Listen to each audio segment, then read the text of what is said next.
Sorry. I was looking for a knife. I couldn't find it. And now I have a whole fuck. Sorry. A little PTSD. I need a little anger management.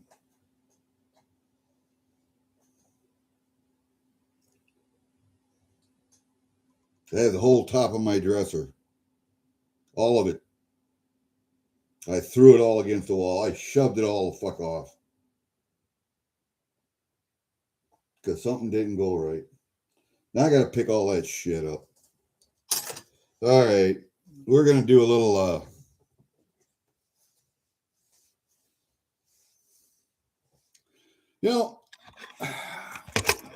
I don't know what it is. I don't know what it is. And it seems like when I was drinking, and I have quit now 3 years in a row. And it seems like when I was drinking, I was not as angry as I am now. Things just kind of slid right over them. Things didn't matter. And now little things, just little things that don't go right seem to bother me quite a lot. Hi, AZ. I have to do a little soul searching here before I get to my what I was going to do. I was looking for a knife that I bought from Angry. I wear it around my neck as a neck knife. It should have been on my dresser. I have a whole bunch of stuff on my dresser, just all kinds up there. And something fell out of a bag and it went all over the place. And I just took the whole fucking mess and it's up against the wall in the door now. And it's going to take me hours to go through all that stuff again and separate it. But it seems like since I quit drinking, little things bother me a lot. I get a little uncontrollable rage at times, and I do stupid shit like that. Don't think about it, just do it. It seems like when I was drinking, little shit like that would just wash over me. It wouldn't make any difference. And now that I've quit drinking, little stuff like that really bothers me. Really bothers me. And I have these fits of uncontrollable rage. Don't last long. They're just a second or two. Just like sweeping everything off of that dresser. And I look at it and I go, God, that was stupid. But yeah, okay, something I got to deal with, I guess. All right, what I was going to do, because we were talking about this the other day, was knives. Knives. And a lot of you know I collect knives. I didn't know if my card table up here would hold them all, and I got some on the desk. I got some on the card table. Most of the knife sheaths are laying on the floor because I got a pile of those too. But I guess we can go with a knife. Let's just go with a knife. I got them separated into categories. I got knives that my uncle gave me, gifts. One that my daughter gave me, a gift. I have knives that are commercial sets, like Browning or whatever. I have those. And then I have knives that are made by other people. So, like this one. This isn't really a knife. It's a sword. You can see it's a sword. But it's a tie clasp. Yep.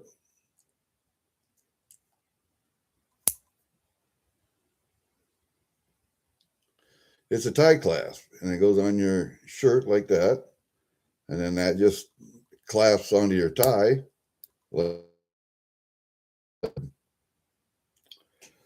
Neat. I collected that.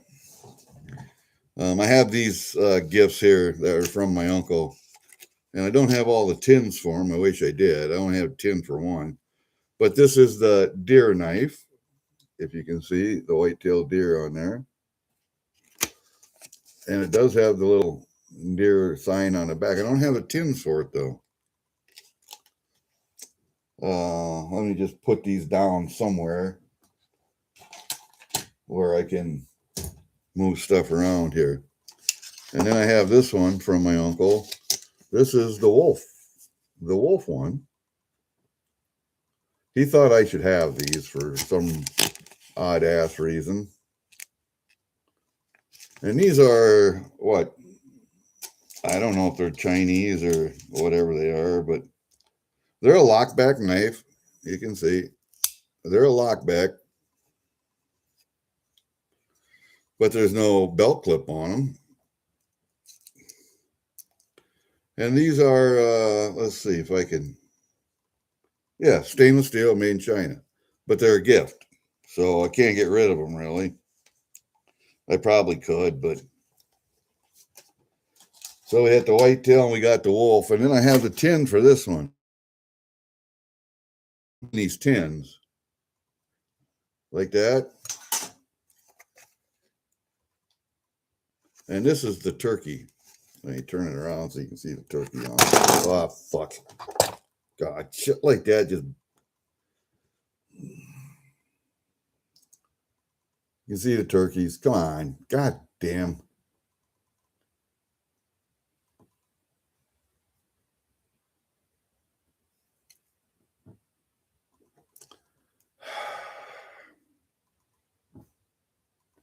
Now you can see the turkeys. Good afternoon, Diane. What? Hold up a second. I got to turn you blue. Hold up a second. Add as moderator. There we go. You haven't been here in a while, so. And like I say, these are Chinese made, but they're pretty, and they were given to me by my uncle and my uncle's dad, and so I keep them. And see, they go in the box just like that. But I don't have the box for the other two. I don't know where that are, but maybe he didn't keep them either. I don't know. And then I have this lock back here. It's a Winchester knife, and I'm sure it's made in China too. It's a small lockback, but it's a Winchester, so I kept it. Winchester's got a collectible name, so I don't know where I even got that one. But then I have like pocket knives. Well, here's a lockback. Here's a real good example of I kept this as an example of a stainless steel knife made in China. I mean, it's got brass bolsters. You can see the green on it. I don't take care of this one at all. But it's a lockback. I mean, it's a decent lockback. It's a decent blade for everyday use. But that's just an example of a Chinese piece of shit blade. I mean, it'll do the work, but it won't stay sharp. It'll break. You can't get parts to fix it. So there you go.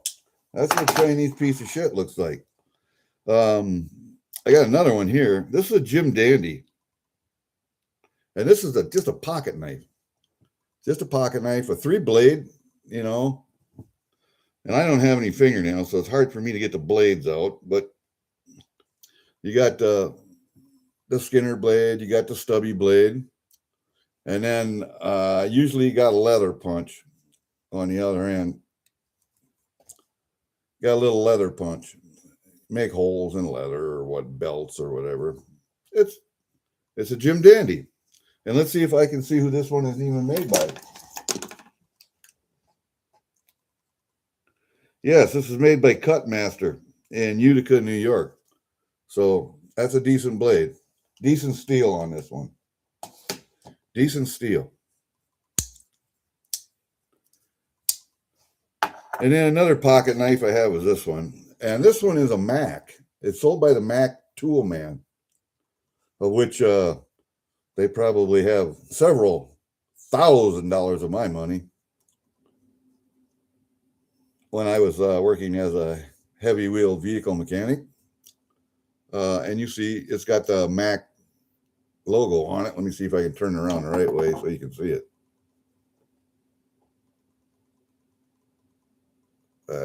There, maybe you can see it now. It's got Mac tools on the blade right there. You can see it. And it's made by a decent knife maker. It's made by Bear MGC here in the United States, which is a decent steel, decent knife maker. I just decided to buy one. It's just a little pocket knife. It's something you would carry in your Sunday go to church clothes. All right. And then I got one here that my daughter bought me for a present. She knew I collected knives. She knew I liked guns. So she bought me this one. It's made as, it's a 30-06 shell, but it's also a Winchester if you look at it. You can see it's a Winchester on there. God, I really hate this camera. There, you can see it's a Winchester.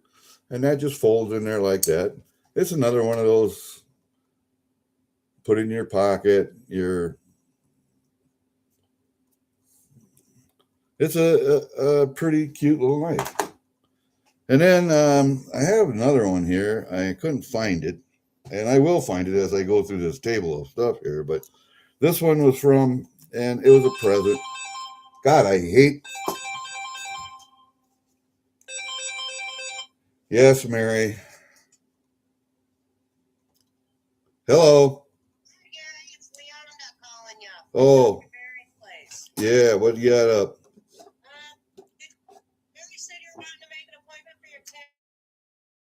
That needs to come in for a yearly worming and looking at. Was that turnip that we're talking about? Yep, that's turnip. I've got some availability this Thursday the 22nd. This Thursday. Monday the 26th. Let's go Monday the 26th. Monday the 26th. Yeah, right. What's that? Does 12 o'clock noon work for you? Noon works, yeah. All right. We'll see you then, Gary. That is Monday, right? Yep, Monday the 26th, next week. Okay, gotcha. All right, Gary, I'll see you later. Yep, thank you. Bye. Yep, bye. I gotta take my cat in. Anyway, this one, this knife, when I was working down in Washington, Iowa, I worked for and I always have worked for fur buyers, and I skin because I'm good at skinning, and I will skin anything. I'll skin skunks, mink, anything that stink, doesn't matter. I actually talked to Mexican guys down there how to skin skunk, and had a good relationship with those guys. But you can see on here it says Dennis Duo Fur Company. Come on, you fuck.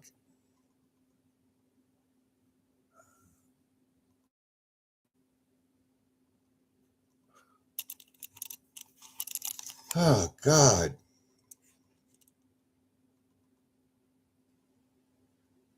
Dennis Duo Fur Company, Wellman, Iowa. I wish. Anyway, I can't find the knife. I don't know where it's at, but it's a little folding pocket knife. And then I got, because they're iconic, you got to have Swiss Army knives in there. There's little ones and big ones. I got a little one someplace. I mean little, like little, that big. Little folders like this with a toothpick. And see, this one doesn't have the toothpick and it doesn't have the little tweezers on it, but the other ones do. You know, got corkscrew, got screwdriver, got blade, got a blade. I have a couple of, and I like to call them just lockbacks. I'm not a lockback guy. I'm a fixed blade guy or a pocket knife, one or the other. But I have this Sheffield, and that one was new in the box when I got it. Sheffield lockback. It's a nice knife. I'm just not a big fan of serrated edges. It's either a knife or it's a file, one or the other. It's a saw or a knife, one or the other, not both. And anyway, it's a nice handle, well constructed, good. Um, and it does come out fairly easy. So, and it's got a pocket clip. It's decent knife. It's a decent knife. I think I took this one out of a box, maybe. I don't know. But then I got, and we got to keep moving stuff here. Well, that goes in this little belt sheath. That's what it was. A little belt sheath. Now it's got a pocket clip. You put it in your pocket. I don't know why you would need a belt sheath, but it comes with it. So we got that. And then I got this other one that's a kind of a multi-tool, but you see it's got a signaling mirror on the back and it's got a pocket clip. But this is an Eddie Bauer. And if you look at it, it's got every blade on there you need and a handle and a measuring tape. All the outdoor stuff that anybody could possibly want. And this is one of those little backpack emergency kind of knives. It has a little measuring tape on it. It's got, oh man, there's a pin on here. If I can get it out. How about that little screwdriver?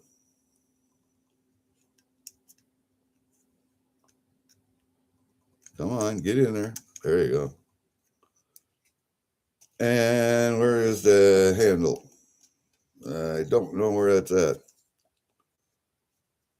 There's a couple of pieces missing off here. You can see right there, there's a piece missing. And right here, there's a piece missing. But all the blades are in there. And I kept it just because it's kind of neat. Somebody will want it one of these days. I did collect these U.S. Army mess kit knives. And I have several.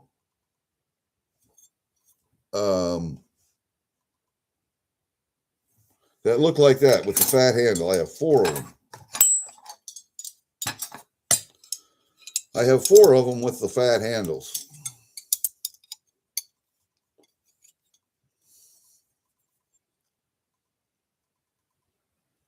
And they just come out of mess kits. And I have the spoons and the knives and the mess kits to go with them. But that's just a nice.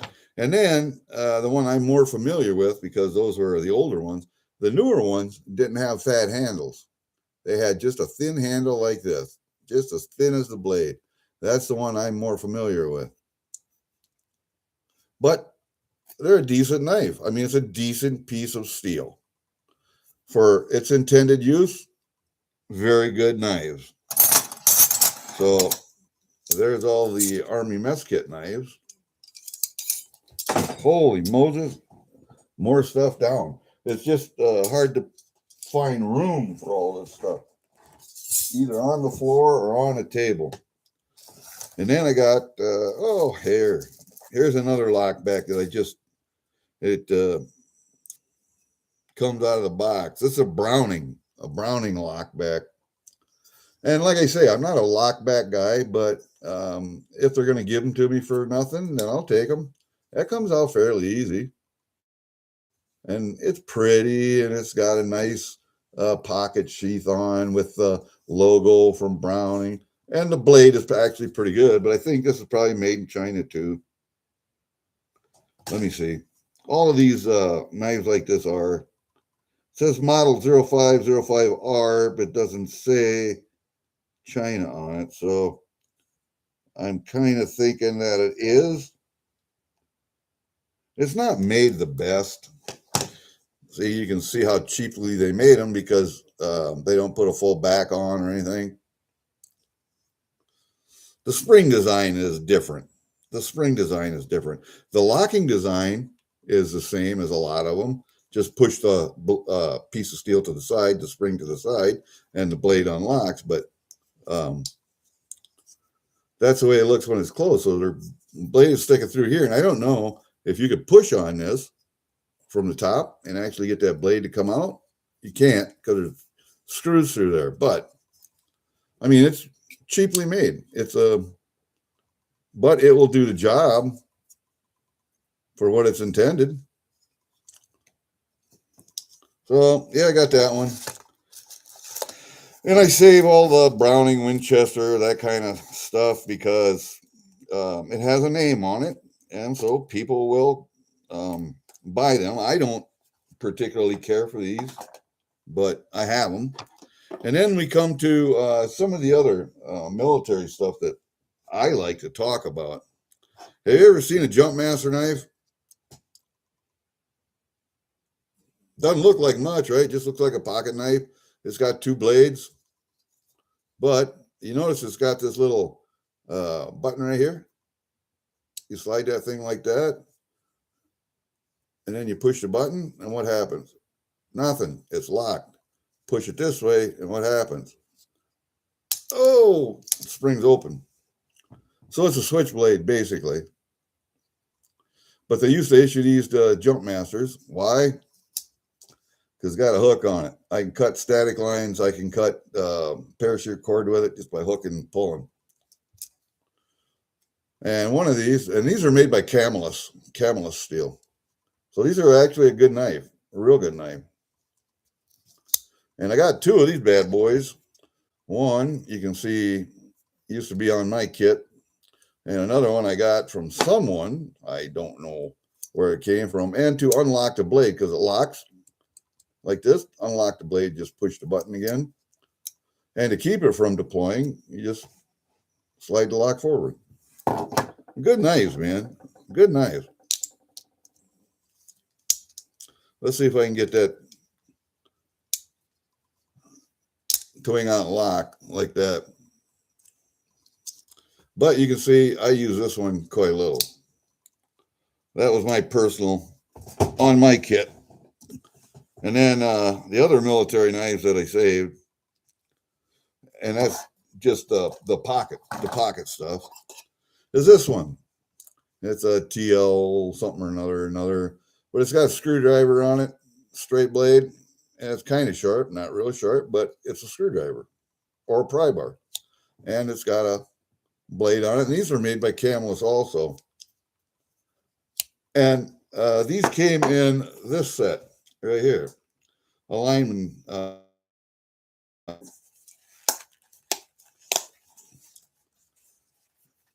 And you notice that the knife is up here. There's a brand new one. And you have lineman's pliers for running wire for switchboards and telephones and stuff like that. They're handy for what they were designed for. TL39, TL36, 26, something like that. But this is made by Kipper Tool Company.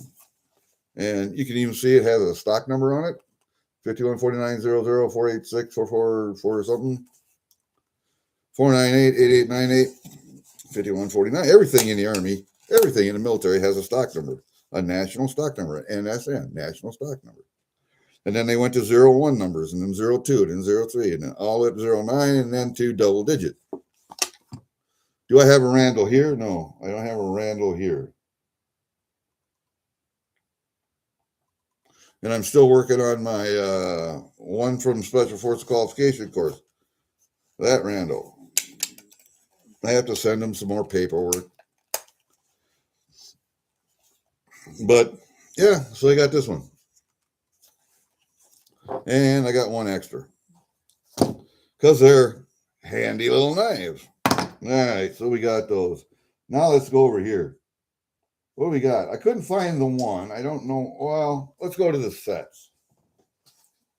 Let's go to the sets. All right. Probably should do that. I got my Browning saw.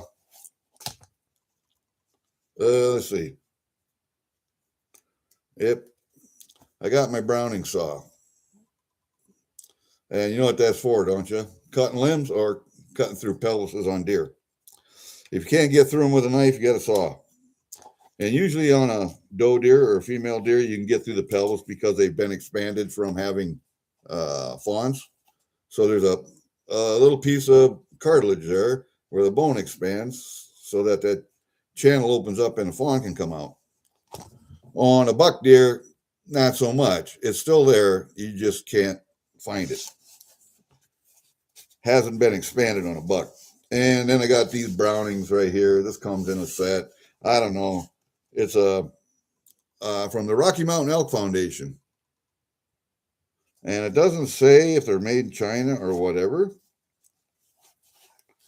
But you got the little Skinner. You got a caping knife. And a saw on there. And a saw. That comes in handy for getting through pelvic bones. And then you got just a regular skinning knife. I'm not real fond of these knives. Never used them. Never used a set, but carry it in your pickup during deer season, and it's got a little case you just wrap up and you throw it in the pickup, and it's good to go. Usually, I just put this one in the pickup, and I carry a pocket knife on me. You know, I've gutted deer. I've gutted deer with blades smaller than this. I didn't get through the pelvic bone, but I've gutted deer with blades smaller than that, and that's only a 2.5-inch blade there. I've skinned deer or gutted deer with little 2-inch Gerber lockbacks. So it's not the blade, it's the knowledge of how to use the blade. I don't know if I have any other sets up here that come like that. I did buy, I don't know if I bought this one. No, this one came from Whitetails Unlimited. I think I won this one on a raffle. It comes in a nice little presentation box. And this is made by Western, so it's a good knife. I just never have used it because I thought it's better kept like this. And it's got the sheath, it's got paperwork with it, it's got everything. So I just, it's a nice knife. It's a nice knife. It's made in the United States. It's made by Western, stainless steel. I'm not a real fan of stainless steel knives, but a lot of people like them simply because they're easy to maintain. Stainless steel knife doesn't rust. Not bad like a regular steel knife does. Let me see. What else do I got up here that... Oh, and I'm not going to take this one out, I don't think. This is the 100th anniversary case, knife, and tin from Fur Fishing Game magazine. It was a 100-year anniversary of Fur Fishing Game magazine. And I bought one of these knives, and it comes with the sticker. It comes with the paperwork denoting what your number is. And these aren't cheap knives either. And they're made by Camless or whoever. There's the tin. It's made by Case. There we go. Made by Case. And my number is number 55. And there's 100. There's only 100 of them. And I'm not taking this out of there without gloves, but there's a knife.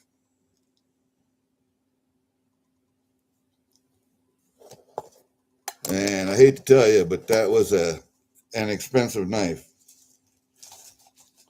Let's see, 100-year anniversary of Fur Fishing Game magazine. And I've been reading Fur Fishing Game magazine since I was. And I kept the issue, the 100. It's got the same picture on that issue. But here's the latest issue of Fur Fishing Game magazine. I've been reading Fur Fishing Game magazine since I was 13 years old, probably. And I'm 70 now. So this knife is not something that I want to take out without gloves. It's not a knife I want to use. It's a knife that is collectible like you wouldn't believe. And I have another collectible up here that I got at an auction. And it had been put away, tucked away by someone for a few years. And I got to try and put this all back together here. All right. And that stays in that box in the packaging, and that one doesn't get used at all. Period. At all. The other one was this one. I got it at an auction, and you'll notice the etching on the back at Mountain Man. If I can get it to focus.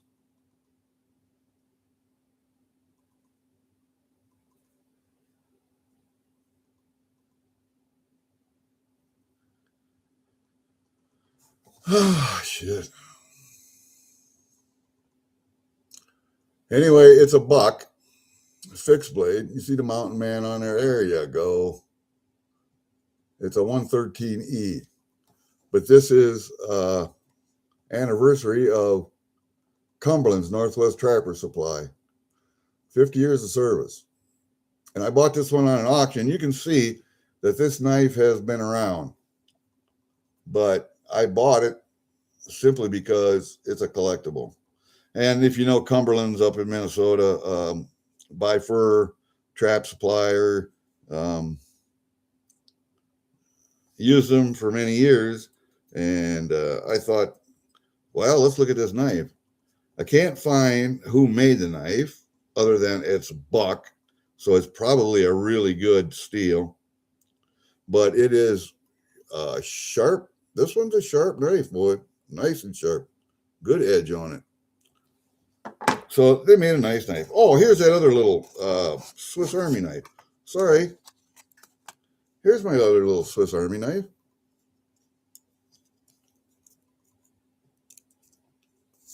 You see it has a tweezers.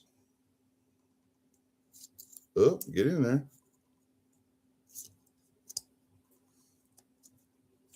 Has a toothpick. Now I'll see if I can get these blades out here with my little bitty thumbnails. It's got the screwdriver blade, and there's a file on it right there.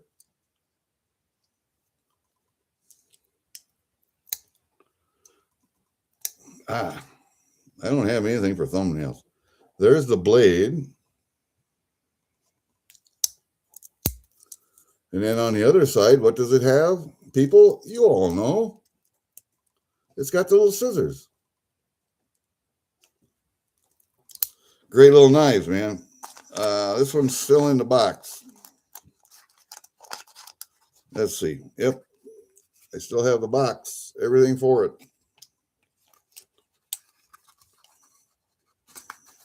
Those little Swiss Army knives right there are some of the best little knives to carry in your pocket that you can imagine. I have gutted a deer with that knife, and a Gerber just like it. Let's see. I got a couple of knives that are, I guess you would call them,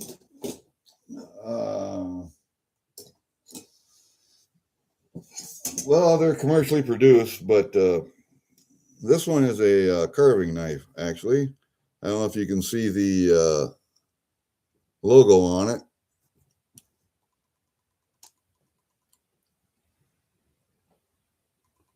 Henry Sears and Son, guaranteed 1850, 1885, 65. Guaranteed. And I have the whole set, the sharpening and the fork that you hold the turkey with or ham or whatever. But nice. It's a good set, a good knife, well made, made United States, and collectible. And then the other one I have is this big one right here. And I think, I don't know, it doesn't say on the handle, it usually does, some of these big carving knives. My wife doesn't like to use this one, so I keep it. But it's a damn good knife, especially for pizzas and stuff like that. Large. I mean, this one used enough to where somebody hammered on it right there with a hammer or something hard. You can see right there. So I kept that knife. I thought maybe my wife would use it, but she doesn't like that knife. So, and then what else do I got? Oh, I got this set here. It was made by Purston, Iowa. And these, you see the holes in them? These are trap spring knives. They're made out of trap springs. And he did a good job. He got a Skinner or a caper. And he's got this other one. And there's the stamp. I don't know if you can see the stamp on there or not.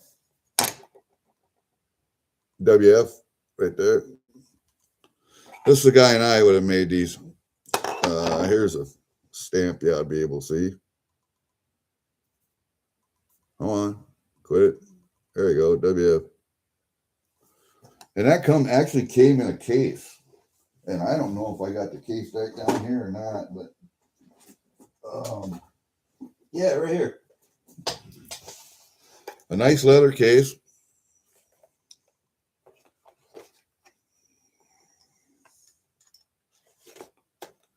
Just like that.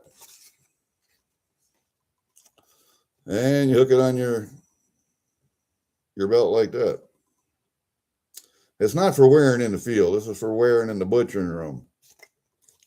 But he did a real nice job with the maple on the handles.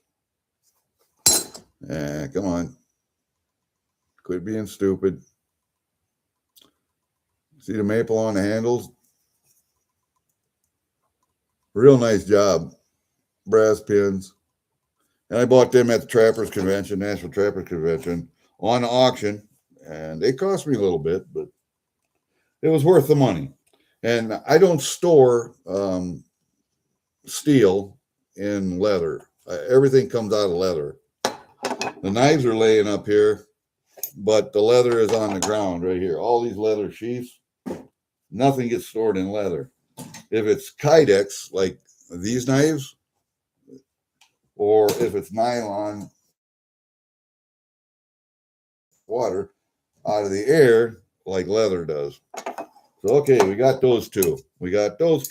Let's put them up here and out of the way. So I have some room. Oh, speaking of military knives, I do have this one. I bought it just to have it. This was from the NRA. It's a K-bar. It's a regular K-bar. It's made by K-bar in Olean, New York. So one of the later manufacturers of K-bars, but still a good knife. I think they're still making them. And I'll forget how many people made K-bars, but there's like 5 or 6 people actually made K-bars. And Olean is the one that was one of the later contracts, and they're still making them. So I had one. I carried on my kit for many, many years. I have no idea where that one went to, but I did buy this one just simply because it's an NRA knife, and I bought it because of the signature and all that, and because it's a K-bar. So I'll put that one over there too. And then we get to, just manufactured knives. Commercially manufactured knives. I got a couple of Cold Steel. I have this one, the Master Hunter, which I really like. I had one some asshole stole from me. That was a gift from my teammates when I left the 12th Special Forces group. And I used it here. I used it a lot, deer hunting, and some fucker stole it. So I bought another one. That's the type of knife I like right there to use. I like that handle. I like that blade design. That's the knife. That's the knife I prefer to use. I got a finger guard. Look how thick that blade is. That tang goes all the way through. This is some non-slip rubbery grip. That Cold Steel I love. Now, the other sheath that I had from my other knife was not this sheath. It was a different sheath. But if I ever find out the asshole that stole that knife, he will wish he hadn't. Let's put it that way. So I bought another one to replace it. And it's not going anywhere. Let's put that one down here and out of the way. And then the other one, you guys have all seen it. You love it. My Master Tanto. It stays in my gun case up here, which I found at a gun store for $100 under retail, actually. So I bought that. That stays up here. Yep. Let me see. I got to put that over here. Gun case. I might even put that Master Hunter in my gun case. I don't know. And then we can go to one of the other things that the Army does issue now. They didn't at one time, but you see, this one has a stock number on it too. Knife combat. It's a Gerber.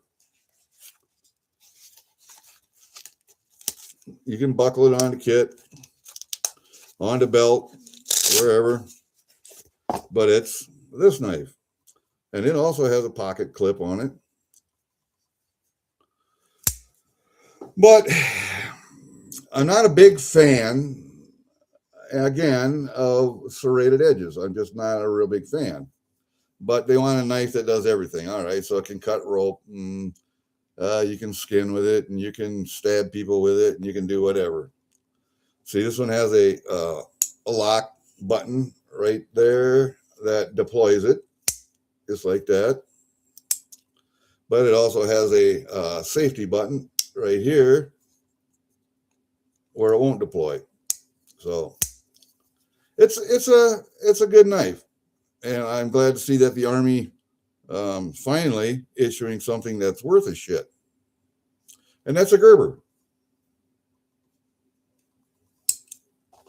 I'm not going to be looking at chat much because I can't do this and look at chat at the same time. Try to get this done kind of. We got a lot of knives to go through. I'm serious. Keep this one in the box. Keep that one in the sheath. But yeah, Army's finally starting to. And you see the serial number or the national stock number right here. See the 01? Yeah. Let's see. Put that down over here. And then I got several old knives. I don't know if anybody. I like old knives. And see, look at how little this handle is. And the wood and the rivets. Somebody made this in their shop. So I'm thinking the steel is probably pretty good. And anyway, it has a good edge on it. It has a good edge.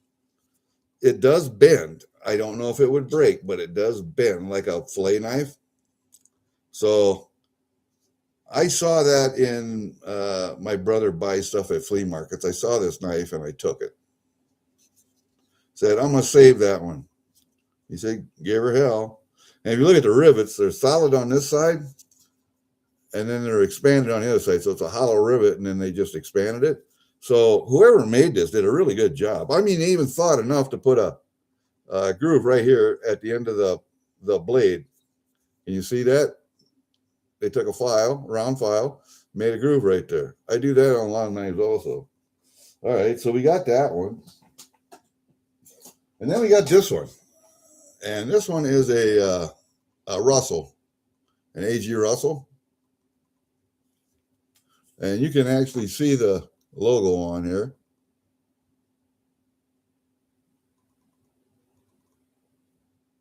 Russell and Company. Come on, quit that. There you go.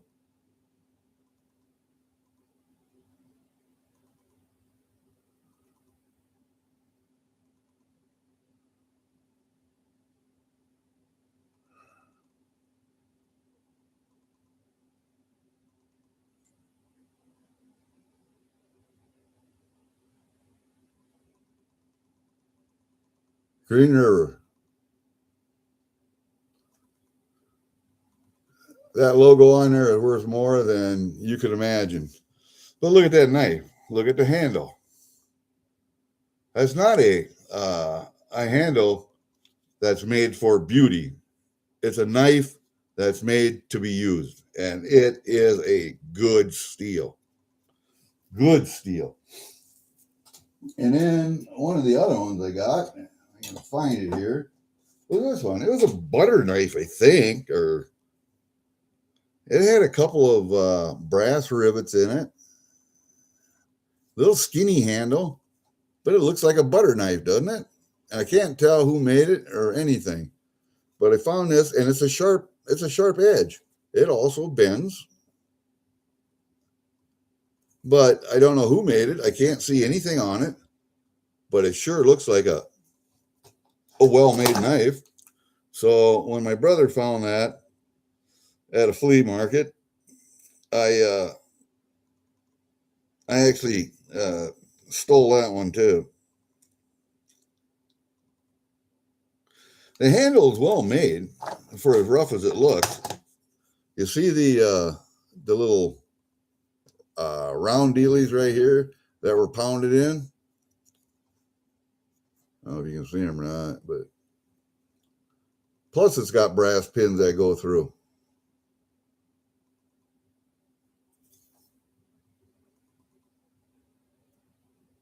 So it's kind of a neat knife, but I don't know who made it. I kept it though. Then we start getting to, well, let's go to this one. This one also, I redid the handle on this one. I just redid the wood, the finish. I didn't take off. It's the original handle, but look at the blade. Isn't that nice? That is a real good blade too. And these are basically caping knives, skinning knives. And look what it says on it. See if I can get it to focus. Old file, handmade. So it's made out of an old file, and it was handmade by somebody, but I don't know who. But that was a really shitty looking handle, and I just redid the finish on the handle. That's all. Nice knife though. Some of those old blades you find at flea markets and stuff are just wonderful. Start with this one. This one is that one that I just bought, that Damascus blade. This is made by a guy down in Missouri who does Damascus. Nice knife. Like the handle, like the blade shape. And he did a little file work right there for your thumb. So, yep, nice knife. That one will go down in the pile with the rest of them down there. Let's just put them right down here for right now. Then we got these knives by Angry Warrior, and I couldn't find the one I was looking for, my neck knife. I got this one, nice little Kydex sheath. What do you got? That's my package opening tool right there. Made by his friend out in California. Here's another design, same sheath, but a little bit smaller knife with a finger groove. And it's got another little groove right there. Just in case you wanted to hold it like that. I personally wouldn't, but I would hold it more like this. And it's got the file work right here for your thumb. It's a good little knife. I actually have 4 of them. I got this one, which is another little necker knife, but it's a Tanto shape. Ah, damn, this light sucks in here. Tanto shape. Again, with the thumb grooves up here. And I like it that this one has a little bit of finger guard right there, so your hand won't slip up on the blade.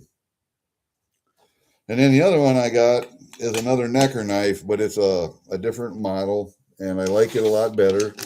And I can't find it, and that's why all that shit's laying on the floor right now. But we'll leave them over there. How about this knife? This one, a nice Damascus. And the guy that makes these actually buys the blades and puts the handle on himself. So he puts deer horn on himself, and then he sells them. And it's a nice knife. Nice finger guard. Nice design. And if you can't tell by now, I like it's more of a straight off design. I don't mind if it has a little false edge, but I'm not. I mean, this little file groove right here, not something that's really necessary, but it looks neat. So what the hell? All right, so we got that one. Put him down there. Then what do we got? Oh, we got this one. Here's another Gerber. I don't know how many Gerbers I had, but this one I use deer hunting quite a little. You can tell. The only reason I don't like it is because the handle gets slippery when your hands are full of blood and fat. But other than that, you can tell this knife is well used. Yep. And it comes in this neat little case. I just keep it in the truck sometimes. But yeah, I have a lanyard. I put lanyards on stuff that I use a lot, so I don't lose them.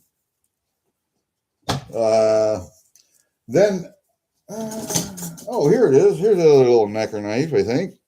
Yeah, that's it. Nope, I was looking for, but it's another one of those Angry Warrior tackle box knives. It has a little finger guard right there. It's got the little thumb thing. See, and they get smaller. They don't get any bigger, but they get a little smaller. And I do like that blade shape, though. And that's another little necker knife. I can't find the other one. Okay, so there's 4 Angry Warrior tackle box knives. I got 5. I know I do. Let's see. Let's go with this one. This was a Taiwanese made knife. It's a Kershaw. It's a dagger. It's a diving knife. It's stainless steel. And you can see somebody who had it before me didn't take real good care of it. It had some rust on, but we took care of that as best we could. Anyway, it says, if you look at the name there, it says Kershaw Amphibian. So it's a diving knife, and I have that sheath down here also. It's a dive knife. Let's see here. I don't know about this one. This was a homemade knife also. I can't remember the guy that made this one, if he was down in Kentucky or where he was. Nice handle, bone handle. And the blade is really nice. It's a boning knife, you know, so you can use it to skin, gut, but it's more of a. I like knives that other people make. Why? I don't know why. I just do. Here's a couple of pre-made knives. I forget who makes these. Scallywag. There's a little cleaver type. Nice little handle for, what are they, $30? With a nice little sheath. And I mean, nothing terribly expensive, but, and here's another Scallywag. I like this one a lot. This is what got me into them to start with when they had them on sale. So I don't like the handle. I don't like the handle material. It's slippery as shit, but it's a good little knife for $30. God, you can't beat it. I mean, they have more expensive knives, and maybe I'll get one. It depends. And this one I got at an auction, and I thought it was very, very unique. You notice that the handle and the blade are both Damascus, but you'll notice if you look real close that the handle scales were put on both sides. So there was 2 other pieces of Damascus steel plus the blade, and they riveted that together. And if you look really close, you can see the rivets in there. 1, 2, 3.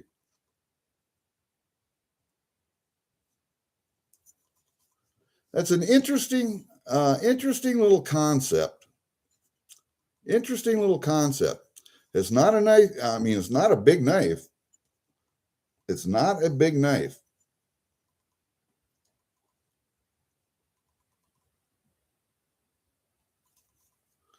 But I thought that was an interesting concept with the Damascus handle and blade.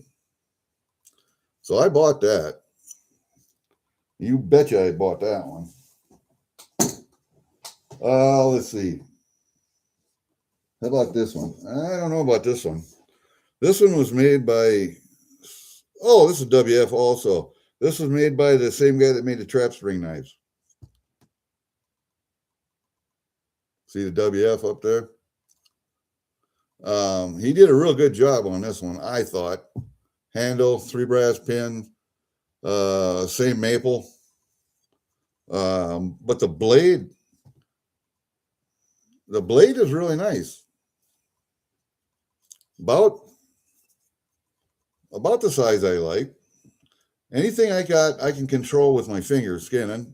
I like that. If it gets a little bit longer than that, then no. But nice knife. So I bought that one. Let's see. I got this one is made by Schultz, S. Schultz. And I think I bought this at Trapper's Convention. And you'll see the guy's name on there. I like it when they do that, so I don't have to remember who the hell made them. But I did a real good job on this knife. I like the handle design so you don't slip off the back. And that blade is not very big either. That you can really control the tip. Nice knife, though. Oh, we'll get into bigger stuff. Just hold your horses. We'll get into bigger stuff. What do we got here? I got this little bugger. Not the best handle design because I've already busted a piece of it off, but I had this one in my truck for a while. And it's got a nice little decorative rivet in it. But you see right down here, I busted off part of the handle. So I had it in my truck in the sheath, and I used it to, if I'm in the truck and I find a deer and I want to keep it, then I'll gut it right there. But yeah, it's a good little knife for that. And I forget who made this one. I actually have no idea. But a good little knife. It's a good little knife for that. Let's see. This one was made by John Keltner in Somersville, Kentucky. He was a young man, and he did a good job with these with the Kydex sheath. Did a real good job with the Kydex sheath. Whoever made that. Young man, I think he was 18 or 19 when he made this knife. And there's his little stamp.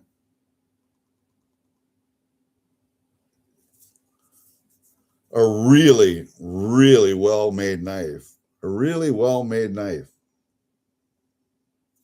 And again, about the same size that I like.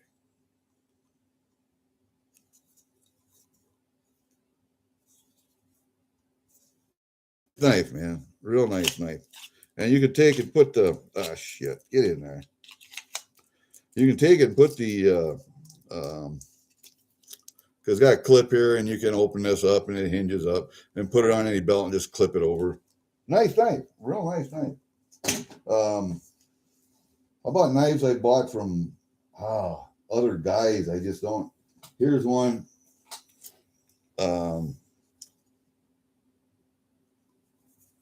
That was made by, see if I can find here. Doug Vogt, V-O-U-G-H, in Homestead, Iowa. That is a nice knife. Nice handle, nice wood, nice job all the way around. Fairly nice and thick. Little bit longer than I like for skinning like this, but as far as gutting and boning, good knife. Really good knife. Real good knife. Let's see here. What other one do I have? I got this one, and this one is made. This is a Hibbon. I guess I do have one Hibbon.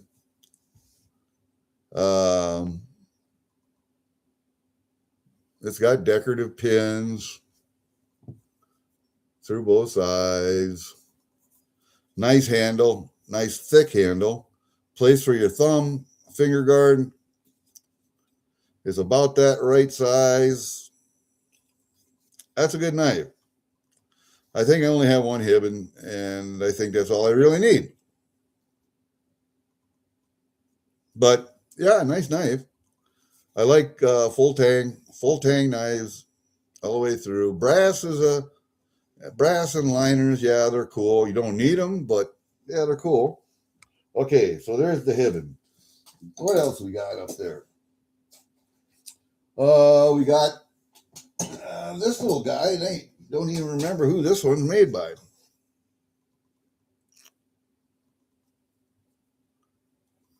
But it's got the that green wood on it. Nice little knife. Nice little boner. It's a kitchen knife, really. But I forget who made it. But they did a really good job on it. I forget who makes these knives, but I got them written down somewhere. A couple of them, like this one here. I actually taped the name on the handle. This is James Blessing from Suwanee, Georgia. He made this knife.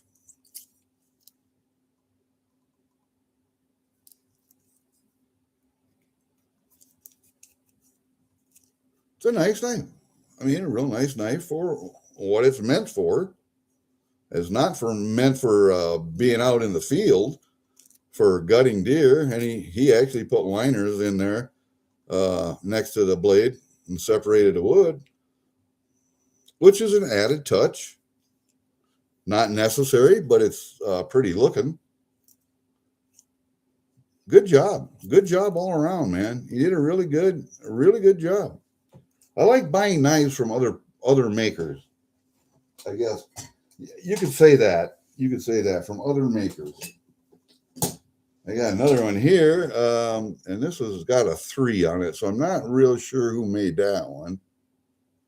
But another little Damascus knife.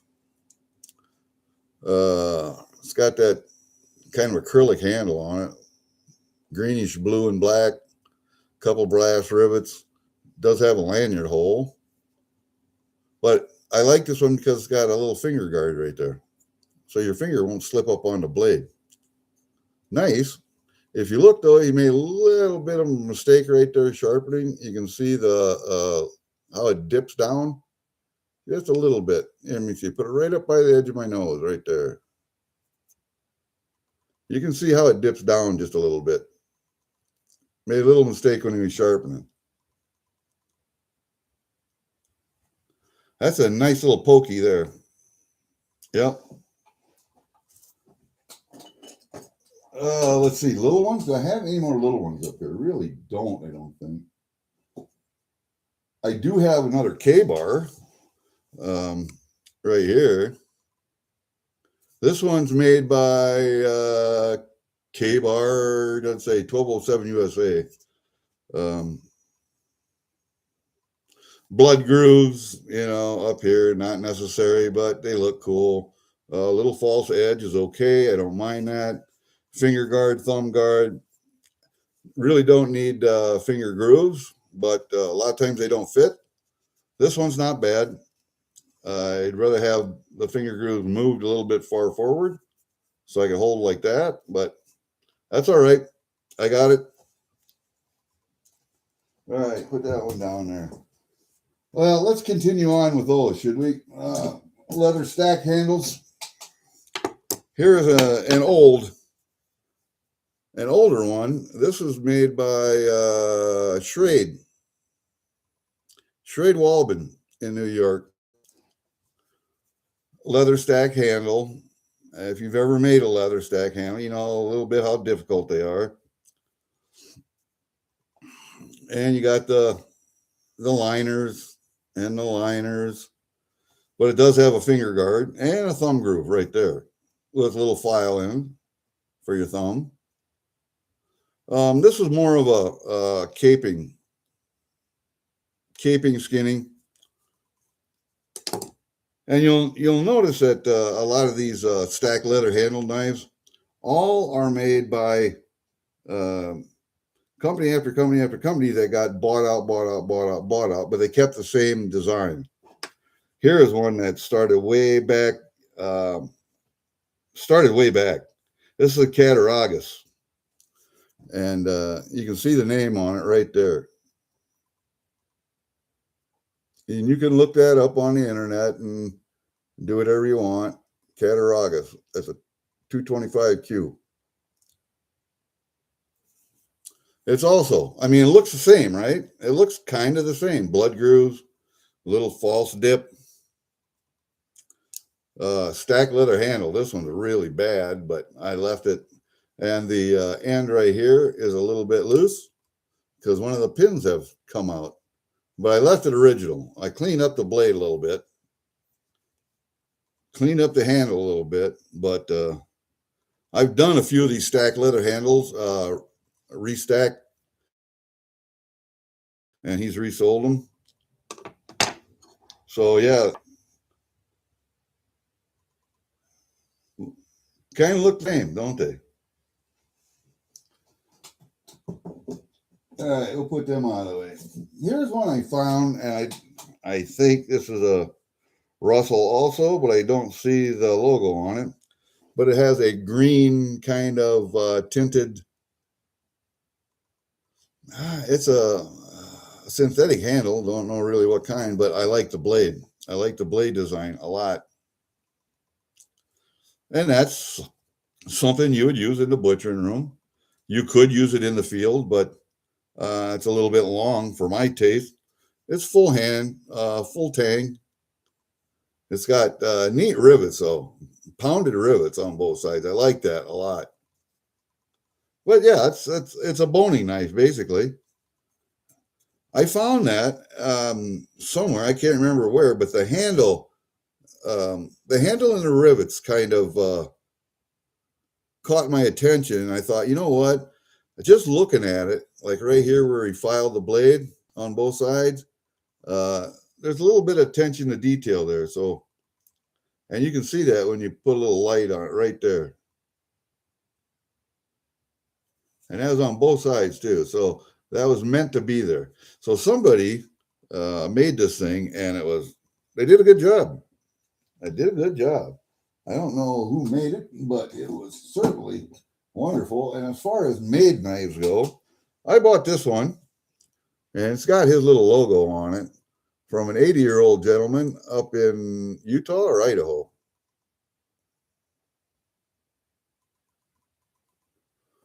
And he couldn't sell this one because nobody liked that green, shitty looking handle. I said, you know what? I like that handle. What do you want to sell that for? I think I bought this knife for 80 or 90 bucks. Look how thick that steel is. That's a full tang. And when he did that with a grinder or on a grinding wheel, whatever. But he made that so it fits your hand. It fits your hand really well. Your fingers are right there where they're supposed to be. And then you got the raise is right here on your two middle fingers, right there. That finger sits there, that finger sits there. It's perfect for my hand. So I was real happy to get this. He did a little file right here, a little file work. Not necessary, but it looks cool. And it is a well-made blade. That gentleman did a good job. Really good knife. That old guy did a really good job. I was surprised. I was surprised when I got this knife. I saw it online and I asked him about it. Yeah. All right. Where are we at here as far as knives go? Did I show you? Well, I got a couple of these, and these are a little bit different. These knives came in. They were advertisement packages for what cigar was that from? Oh, yeah, Hansosha, our Hansosha and Company, who owns Deadwood Tobacco Company and whatever. But if you bought, I don't know how many cigars in this gift package, advertisement package, they had a coin, they had a knife, couple of them. I bought a couple of them. Good knives, man. Good knives. Nice big choppers. Good camp knife. See, I bought another one. Got two of them. I went back and asked the tobacconist for more of them. He said, no, they quit making them. But I got two of them. So I thought it was a good deal. Buy the cigars, get a coin, get knives for free. Why not? All right, then we got a couple of smaller ones here. Damascus, I forget who made them, where they come from, but these are more expensive knives here. A nice Damascus, nice handle, brass work, full tang, pins, bone and wood. Nice knife. About the size that I like. About the size that I like. Finger groove in the right spot. Raised up here in the back so your hand doesn't slip off the back. You'll catch it right there every time. Damn nice knife. Damn nice knife. This one, I wasn't as impressed with, but I did like the Damascus because the Damascus is lengthways instead of horizontal. So that caught my eye. Can you tell I like Damascus? I like Damascus. The finger guard and the thumb guard, little hefty. I mean, a little hefty. And it's really hefty back here. But if we went to balance this knife, it would be right after the thumb and finger guard right there. So the balance point's about right here instead of up here where it should be. But hey, you know what? Look at the handle. Look at the work on this thing. Look at the work on that. Isn't that beautiful?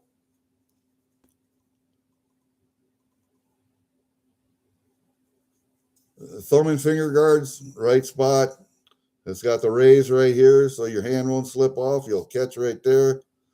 Yeah, a little hefty, but damn nice knife. I think this comes from Chicago. Something international out there. I did show you this one, didn't I? I showed you this one, I thought. Let's put that one back. Let's put this one back over here so I remember what the hell I showed you and what I didn't. Did I show you this one?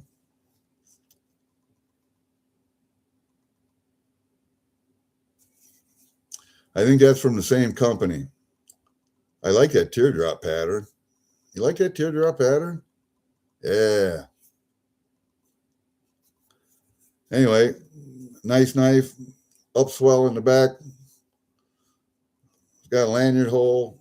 It's got one decorative pin, two of the brass pins all the way through, full tang. Right here where your finger won't slip up over the blade. That's fine. A little bit of rise here so your thumb doesn't slip up. A nice Damascus. Okay. That's the same company over there. And this one I'm not real sure about, but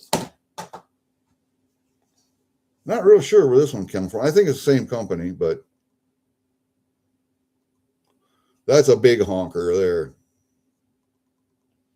I should have a case up here just for knives. But yeah, that's a hefty knife. But do you like the pattern? That's what's amazing to me is the patterns. Yeah, the file work and the handle and the rivets and all that stuff is neat, but the pattern on the Damascus is what I really like. All right, let's put that one over there. I have a couple of fillet knives. Here's another one from Bear MGC. So you can see it says Mac on it, so Mac Tools. I got it out of the Mac truck, but there's the Bear MGC logo on it. And it's a nice fillet knife, a real good fillet knife. I use this one a lot. I got another fillet knife up here, I thought, but I don't know where it's at right now. It's up here someplace. It's up here someplace. And then I got this one. This one is another Scallywag Tactical. I don't know why this one's in a box, but it is. Another Scallywag Tactical. Nice little knives for 30, 40 bucks. And I don't know why that one's in a box. I really don't. When the other two are not. I don't know. Let me see. Where's the other Scallywags at? They're down there. Yeah, they're there. Then I got this Silver Stag. I do have a Silver Stag. Let me get it out of the box here. And it's got all of the material in there with it, but D2 steel, made in the United States. Oh, this one's an NRA knife.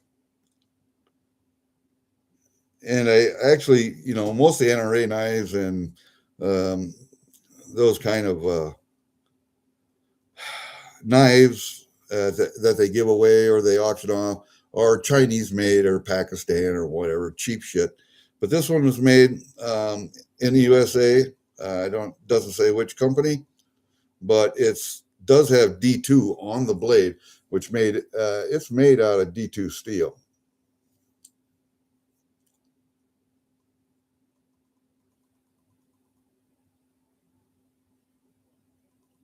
And yeah, it's got a gut hook on. I'm not a real big fan of gut hooks.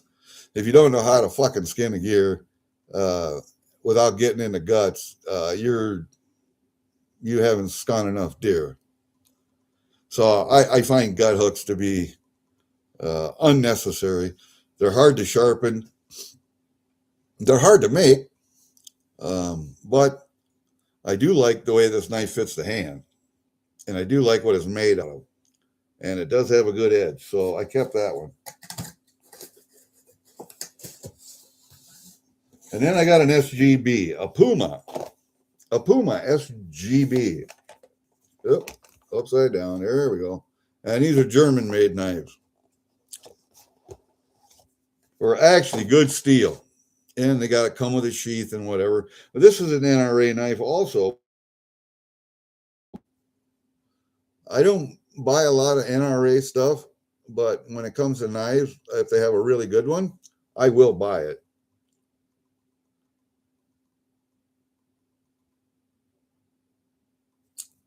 This one's a nice knife. Finger grooves are in the right spot.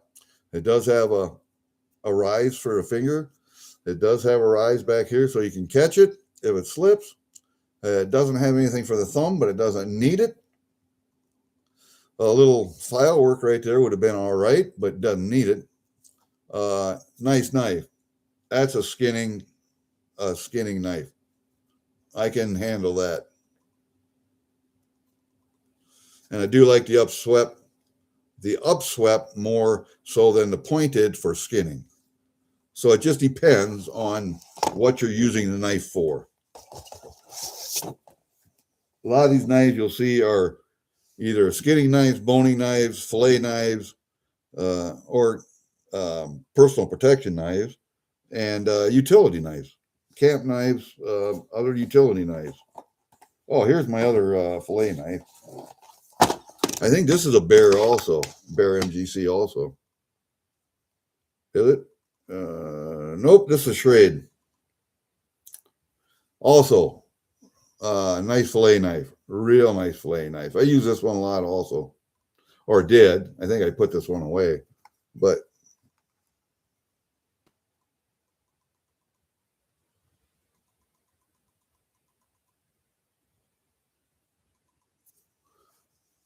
nice knife. Little finger guard. Real nice knife for fillet. You can move it around in your hand. Real nice knife. Really nice knife. Okay. That's not that one. Okay, put that over there with that. And then I got this buck. I don't like buck knives a lot because buck knives are really hard steel and really hard to keep sharp. Oh, I think I showed it to you. I think this is where I kept the box with the sheath inside. I kept the box. Yeah, that's over here someplace. All right, put that down here. I have this one. This is an OKC Ontario Swiss. Nope. This one is a Trophy Stag. I think this one's made by, shoot, can't tell you. But another big knife. You can hook a finger there, or you can hook two fingers here, just like that, and put that finger guard right up between there and there. You can do that, or you can do that, or you can hold it like that. Nice knife. I think the handle's a little thin. You ain't got a whole lot of meat to hang on to there, but it does say a Trophy Stag on it. Come on, you dickhead.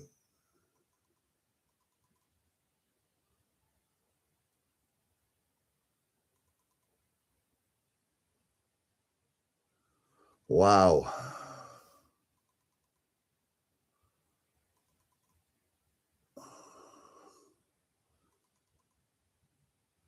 Yeah, you can see it. Anyway, I think the handle's a little small. It's got an upswell, so your hand won't come off. But really, look how tight you can close a fist on it. Yeah,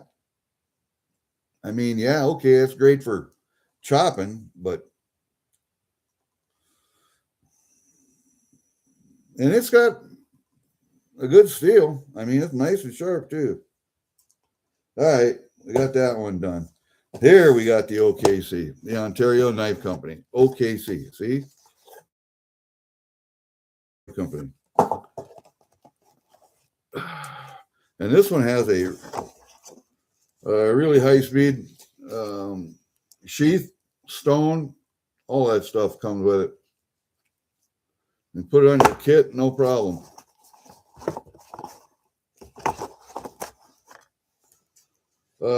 This also came from the NRA, but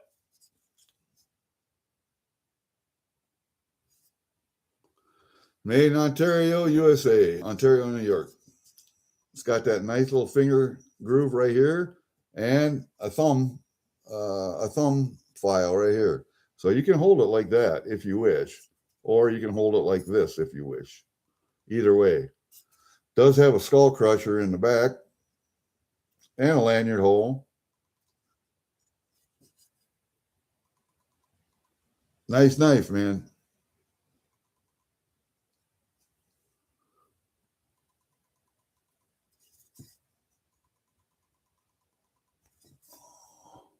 Oh, gotta go the other way. Stupid.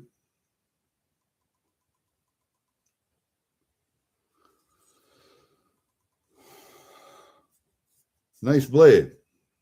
It's a camp knife. It's a camp knife. It's a chopper, but you could use it for skinning or a stabby or whatever. But nice knife. Oop, got to put that back on the blade.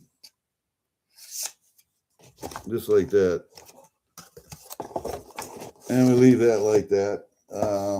Then second to the last, we have a Attleboro knife. Now you notice how, and this also came from friends of the NRA, but you see the little thing on it. It says proudly supporting Green Beret Foundation, Attleboro Knives. That's why I bought this. It's also friends of the NRA, but here's a little certificate that comes with it.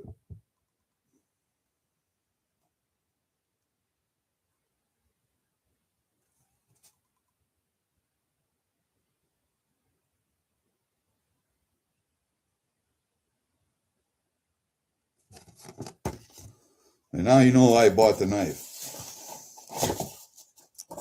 There's that. There's a coin in there, a challenge coin.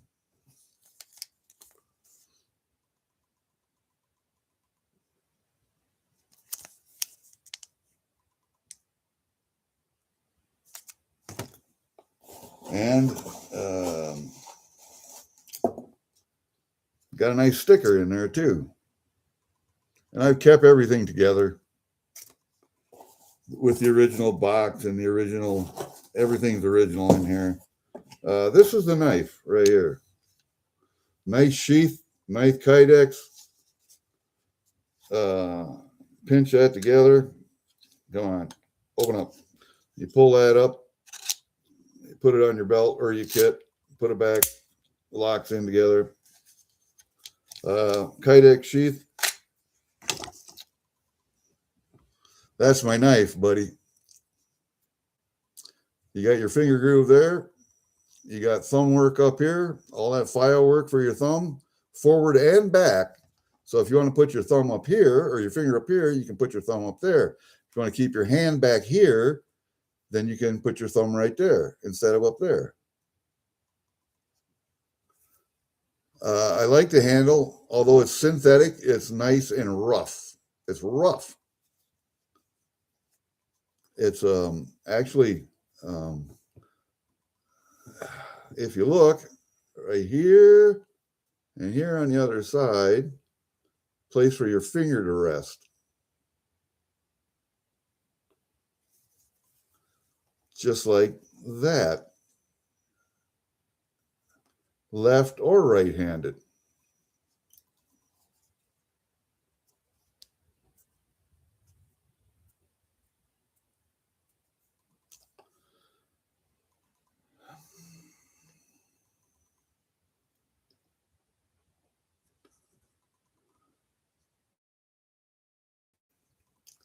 Yeah, you got lanyard. Your rivets are actually screws. They're not rivets, they're screws.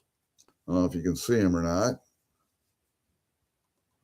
but they're screws with hex heads.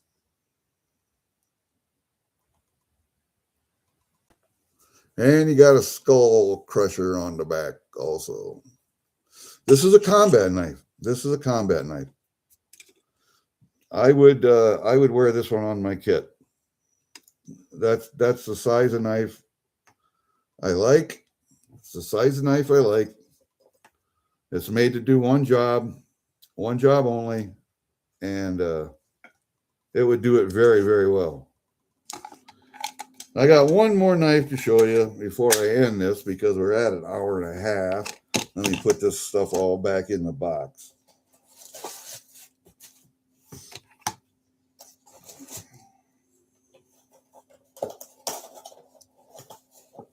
And one of my most prized possessions is this knife right here. See that little dink right there? Keep your finger from sliding up over it'll kick your finger off instead of sliding up over the blade. You got file work here for your thumb to set on. So you hold it just like that. Got a lanyard hole for lanyard. It's got nice maple on it. Or maybe that's walnut. I'm not sure. I think it's walnut. I think that's walnut. I got 1, 2, 3, 4 brass pins in that one. This, dear friends, is one of the first knives I ever made. I think this probably is the first knife I ever made. This is nothing more than just a skinning knife. That's all this is. It's just a skinner. More of a beaver skinner than anything, or a hogs for hogs. But size of the handle I like. Not too thin, not too thick. See how thick the handle is? My only bitch is the one scale on your right is thicker than the one scale on the left. The way it looks on the bottom and the top. But other than that, full tang all the way through. Good steel. What steel was this? This is off of a corn chopper blade, I think. Some tough steel. But that's the first knife I ever made, I believe. Yeah, I'm still making them, but not as much in the wintertime because it's too cold out there, for one thing. And the other thing is, I'm getting old. I don't like to work that hard anymore. But I still make knives. I got another drawer full of knives out in my shop that I could show you that I made for sale if anybody wanted them. But hey, Walter, how are you, buddy? All right, see you, AG.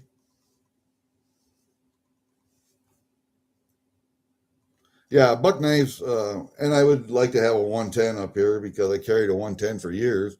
It's just a folder lockback, but buck knives are very hard to sharpen. Once you get them sharp, they're great. They stay sharp for a while, but very hard to sharpen. Steel is real hard. Anyway, that's my knife right there. That's the first one I made. I kept that one. Other than that, I don't think I have anything else up here for you. I think that's it for knives right now. I got more knives out in the shop, but I wasn't going to go out there and drag them up here too. So, all right, I don't know. You might have liked that little trip there, but knives are one of those things that I like. I like knives a lot. I like guns, but only certain guns. Almost all knives I like, unless they're Chinese or Pakistani pieces of shit. Japanese have some good steel.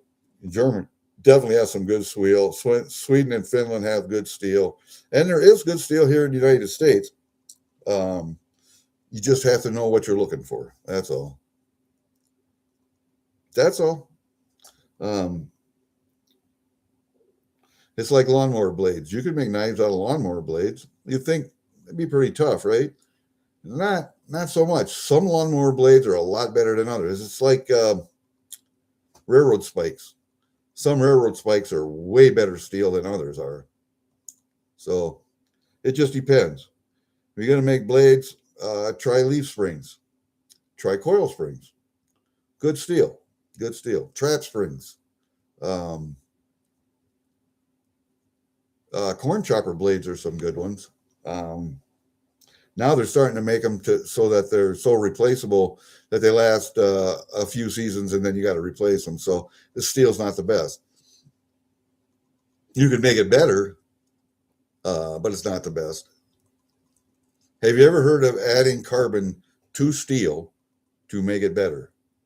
You can do that. It takes a lot of work, but you can do that. I have a lot of charcoal that comes out of my wood stove with the ash. I can sift that all out, and I have a big sifter to do that, so I can separate the ash from the charcoal and use the charcoal, or you can use charcoal for your grill, crunch it up, and powderize it. And powderize, is that a word? Powderize? It might be. I don't know. Either that, or I just invented a new word. Chunk it into powder and add that to your steel as you're forging. It can be done. It's a little bit more work, but it can be done.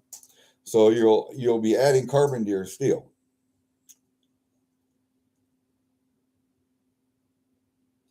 I don't work with stainless steel at all.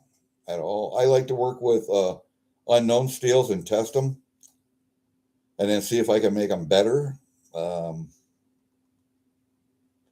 And I will do, like I've made knives out of like wrench handles and stuff like that. And people like them. They sell, but they're not good steel for knives. They're good for tools. They're not good for steel. A lot of those tools, good tool steel, probably be good, but I like steel that was used for cutting in the first place or spring steel. Have you seen an old tractor seat? You know, the ones with the holes in that people make stools out of and stuff. Well, there's a piece of steel on there that and just and people sat on that, and that just sprung up and down. It's a big, thick piece of steel, that wide, that thick, and it was just a big spring. I got two of those pieces out in the shop with the tractor seat still on. I don't want the tractor seats. I went to a antique dealer, and they sold me the tractor seats. I don't want the tractor seats. Well, you got to take them if you want the other part. I just want the spring steel. So the tractor seats just be made into shop stools or whatever, and I want the spring steel for knives. When I go to the junkyard, sometimes say, "You got any coil springs, or do you have any leaf springs that I can buy?" Yeah, just put them in your truck. You know, you weigh in, you weigh out, so you're buying steel, or you're selling steel when you weigh in, you're buying steel when you weigh out. So it's not a big deal. I mean, there's steel all over the place. You just have to look and know what you're looking for. I thought I knew a lot about metals, um, taking shop class in high school, being in the military for all those years. I thought I knew something about metals and welding and cutting. I didn't know shit about steel or steel construction or metallurgy or any of that. I didn't know any of that until I started making knives and started doing research. So one of the things is you need to keep expanding this up here. You need to keep learning. All right, guys, that's it. If I can find my, I gotta find my mouse up here now. I got knives and shit sitting all over the place. All right, there it is. All right, we're gonna end this. That's enough for these knives. I gotta take two box loads back downstairs. All right, that's it. Peace out.